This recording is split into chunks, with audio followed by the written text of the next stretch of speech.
Sa Pilipinas, naganap ang labanan na binahiran ng dugo ang buhangin. Isang sagupaan sa pagitan ng dalawang pwersa kung saan ang hindi aakalain ay naging realidad.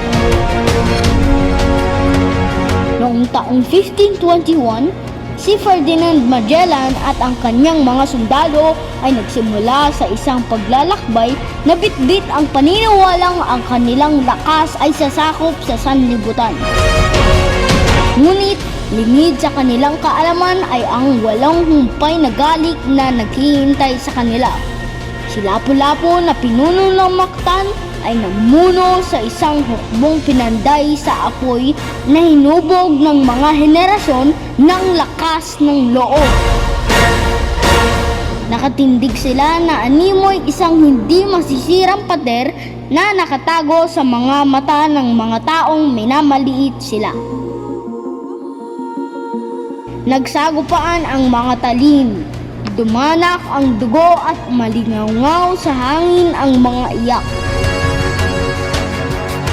Natuklasan ng mga mananakop na hindi mga ordinaryong tao ang kanilang kaharap.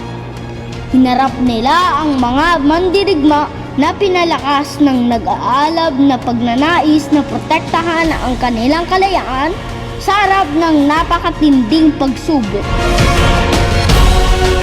Ang ekspedisyon ni Magellan ay dumanas ng matinding pagkatalo sa baybayin ng Mactan. Isang babala ang umalingaw sa kasaysayan. Huwag kailanman maliitin ang lakas ng mga nakikipaglaban para sa kanilang lupain, kanilang mga tao at ang kanilang kaligtasan ng buhay.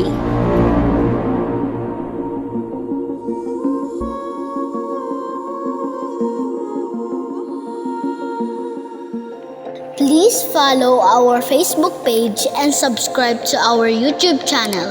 Thank you. God bless.